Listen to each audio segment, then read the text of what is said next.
All right, before I start this video about how to run this LDH drill rig, I'm just going to mention that, you know, part of the reason we're making these videos is that we're getting older and we're going to want to get out of the drilling business and do other things at some point in the nearish future. I don't know, next few years or whatever.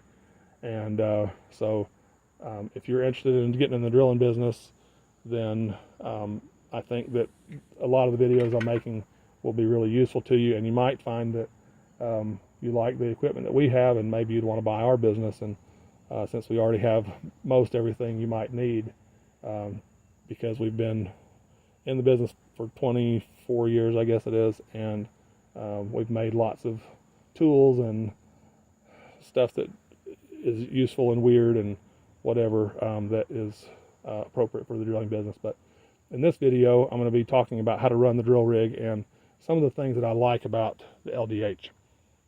All right, so basically I'm in the operator seat, which is on the driver's side of the drill rig, and you've got a bank of, I guess was it 10 hydraulics? Let me start with hydraulics first. All right, so you got 4 outriggers. There's 2 in the front, there's 2 in the back. All right, they all slide in and out and up and down. All right, so the innermost lever is works on all of the jacks, or all of the legs at the same time. So if you pull it, it makes all of them try to go out. If you push it, it makes all of them try to go in. And so you can see the gauge here and there.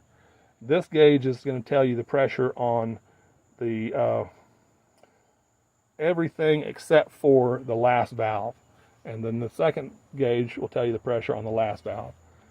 Basically what you've got is you have one hydraulic pump assembly that's covered up by my umbrella there, but there's 2 pumps in it, and one of them has an inlet here and one of them has an inlet here, I guess it is. And so what happens is you've got the flow from one pump that makes all these things work, and then you have the combined flow of both pumps on the last valve, and the last valve is the one that makes the whole rig turn around.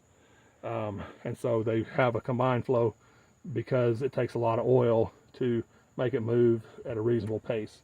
You could run it on just one, but it'd just be half as fast. Okay, so this one, you pull it, and what you will notice is that the outriggers will slide, you know, maybe 1 or 2 at a time, just according to which one's the stickiest, and whichever was the least sticky will go out first and reach its limit. And each time that one hits a limit, it'll stop that particular jack because it's gone all the way that it goes. And you'll see the needle on this gauge kind of tick like this. And when the last one hits, then it'll spike up to the pressure limit, and that way you know that all of them are out all the way. All right, then these two levers operate the 2 rear jacks, and these 2 levers operate the 2 front jacks. Now basically all the levers, when you pull it to you, it's using that thing, and when you push it away, it's putting that thing away. So these 2 that are on the back, these pair, this one is on the far side of the rig, this one's on the close side of the rig. These 2 are the front ones, this one's on the far side of the rig, this is the close side of the rig. So if you wanted to put this front jack down, then you would count from whatever, number 5, that's the, so you got the in and out, the up and down on the back, up and down on the front, so it would be this one. This would put that jack down if the rig was running and the master clutch was engaged, and this would raise it up.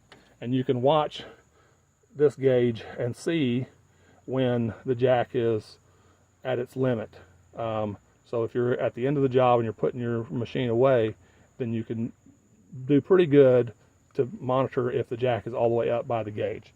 You can tell if it's on the ground or not because you can feel the rig move, and it won't go all the way to the limit until you put it to the extreme movement. All right, so you've got the outriggers of the first 5. Then let me start at the outer one. This is the one you'll use the most by far. This is the one that makes the whole rig rotate and turn on its big turntable at the bottom. So you push it away from you, and then it will rotate if you're viewing it from the air clockwise, and if you pull it to you, it rotates counterclockwise. So basically, whichever direction you push that, that's the direction your body's going to move, and that's the way the rig's going to turn. So it's intuitive in what direction we have it set up. All right, this lever, the first one next to the outside is for your boom up and down. That's these cylinders right here that make the derrick stand up. If you pull it to you, that makes it stand up. If you push it away, that makes it lay down. Actually, I probably told you a lie. This is not the one you use the most. You probably use this one the most. Let me come back to that one, because that one's complicated compared to everything else. This one is your slide. It's the one that operates the cylinder that you can see down here just underneath the engine. And it makes the whole upper part of the rig slide forward and back. So if you pull it back, it goes to the back. You push it to the front, it goes to the front. This one is, originally it was designed to engage the turntable lock. So if you pulled it this way, it would have tightened the brake band that goes around the whole turntable, makes the whole rig run, and you push it away and it would loosen that one. But now I have this one swapped to the winch. So the way it works now is if you pull it this way, it makes the winch cable spool in, and if you push it out, it makes the winch cable spool out.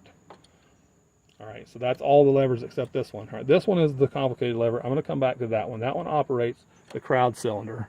It's not that complicated. You just pull it, it makes the cylinder move one way. You push it, it makes the cylinder move the other way. But there's a lot of things you can do with that as far as how it can actually work. All right, let's talk about the other simple things first. This lever, this is the middle one. Hope you can see it moving over there. Probably can't on the video. But basically, that band right here on the inner Kelly hoist, when you pull that lever, it tightens that band, and that makes the inner Kelly cable spool in. You got two pedals on this rig. The one on the left is the brake for the inner Kelly.